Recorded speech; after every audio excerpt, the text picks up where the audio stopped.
Hi, Michelle, how are you? Hi, I'm good. How are you? Doing great. So, start, I always like when movies are kind of, for the most part, so limited to one area throughout the duration of it. Mm. If for you as an actor, is that something that excites you, or is it daunting to know like you are just confined to this one cockpit the entire movie? To me, it was really exciting. It was such a unique concept and something I'd never come across before when I read the script to have three actors in this one confined space throughout the whole film. And it certainly, came with its challenges shooting it. But it was thrilling. It was really, such an opportunity to do something like that was very, very different as an actor. Well, yeah, and how much does something like she is obviously she's an air marshal, she has to look a certain way. She has, her gun, she has her hair in a ponytail, like everything's kind of put together. But how much do things like that help you? Because you have done things where the characters are either in period dress or Mm. she's a mom from Boston, but then like with this, it is so specific to how air marshals kind of exist in our world.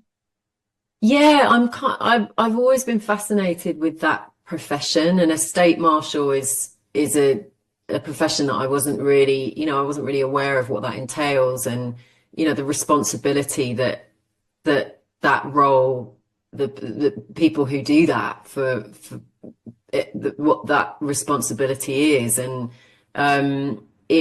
it was very different, a very different character to anything I'd played before. And what's so interesting about Madeline is that she has a very sort of complex past, um, which you kind of discover throughout the film. And that really intrigued me about what she does for a living, but also the sort of depth of her character and why she is who she is and how she's come to be in this position. Um, and this genre is really, I love the genre, but I also particularly love crime genre. So for me, it was like both things coming together, and a great role to play.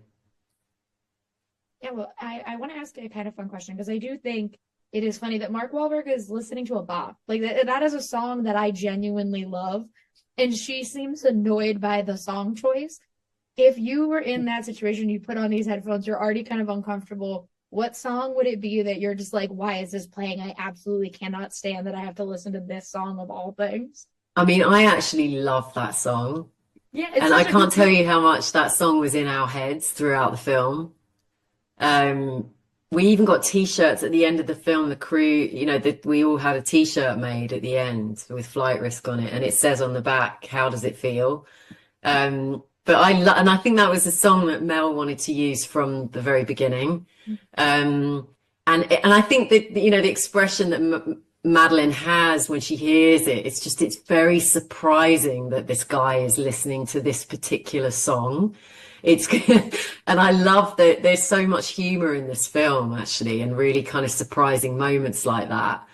Um, but I'd actually relish having that kind of song playing Mhm. if I was in a plane that was a little bit rickety and feeling not so safe in it. I think that type of music would be my choice, definitely. Yeah, for a last quick thing, I do like you're going up against a superhero villain and Mark Ruffalo. Two or not Mark Ruffalo, oh my God, Mark Wahlberg. But two action heroes, but you get to do most of the action. For you, did that feel good knowing that like you got to beat the crap out of Mark Wahlberg in this movie? Yeah, it felt pretty good. He's like, yeah, I took on the action guy. Yeah, yeah, it was good. I love it. Thank you so much for talking today. I really appreciate it, and I can't wait for Thank everyone else you. to get to see Flight Risk. Thanks.